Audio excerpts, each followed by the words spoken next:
welcome back. It's time to get into the Juve review. With Wanyama out injured as we expected, we pretty much lined up the way I predicted, with one exception. Moussa Sissoko started on the wide right with Harry Winks on the bench. We lined up in a 4-2-3-1 formation. Hugo was in goal, Trippier, Alderweireld, Vertonghen and Davies were in the defence, Dyer and Dembele were holding midfield positions, Sissoko, Eriksen and Dele were lined up behind Harry Kane. Now with Nkudu also injured, our bench looked rather thin. Vorm, Wimmer, Winks and Janssen were all lined up amongst loads of youngsters. By contrast, Juventus started with arguably their strongest 11. An early scare after Trippier went down with a knee injury in the first 5 minutes. Thankfully, he was able to continue after some treatment. Then, after defending some Juve corners, we took the lead on 10 minutes with a tremendous team goal. Jan cleverly worked the ball out of defence and found Davies wide left. Davies went infield to Harry, who passed it on to Sissoko wide right, and then finally to Trippier, who crossed it in for Harry to comfortably head it in, making it 1-0 Spurs. We continued to look sharper than Juve. We pressed really well and played some lovely one-touch football. Harry had a 25-yard free kick deflected wide before some Juve pressure. Dybala shot over from just outside the box. Khedira headed wide from another Dybala corner. A lovely flick from Higuain set Dybala free, but his cross was cleared by Toby. Hugo then saved well from Higuain. After half an hour, 2 chances for Harry Kane. First from a poor back pass and then from the resulting Eriksen cross, but he failed to find the back of the net. Next, a lovely counter-attack by Spurs. Sissoko was so unlucky to not score. He cut in from the left and he curled a right-footed shot right past Buffon and it hit the post and it didn't go in, it bounced out. After another challenge, Trippier got injured again, but he carried on playing. However, he signalled later on to the bench that he needed to be subbed off, so Kyle Walker-Peters came on for Kieran Trippier.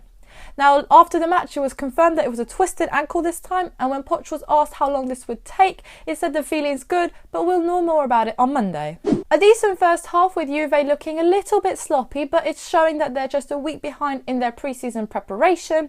They made numerous changes in the half-time, but the game continued on very similarly in the second half as it was in the first half. Then we struck again, winning possession of Juve after 55 minutes. Jan passes to Dele, who has a super touch to release Eriksen, who stays calm and composed and sidesteps Buffon easily and taps it into the now empty goal, making it 2-0 Spurs. Harry then unlucky not to score.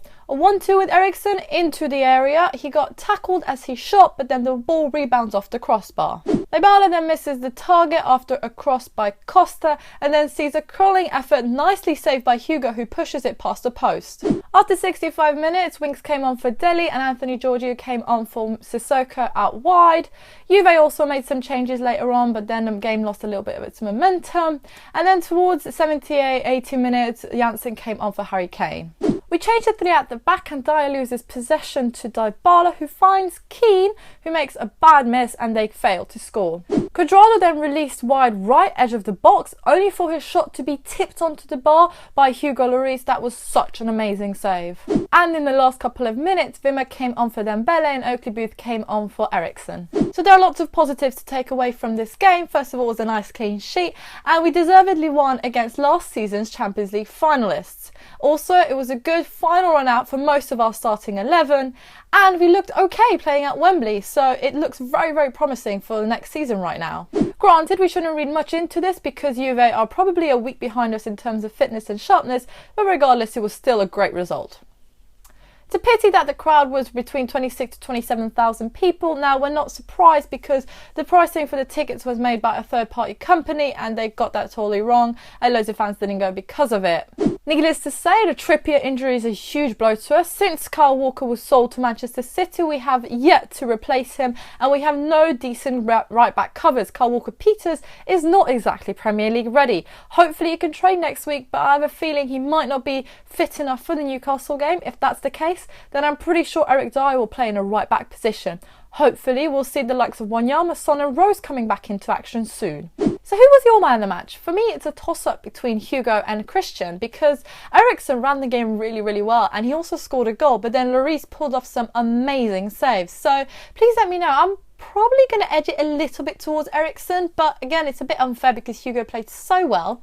I also asked this on Twitter and I've mostly got Eriksen and Hugo's responses. I even saw someone say Jan, so please let me know in the comments down below.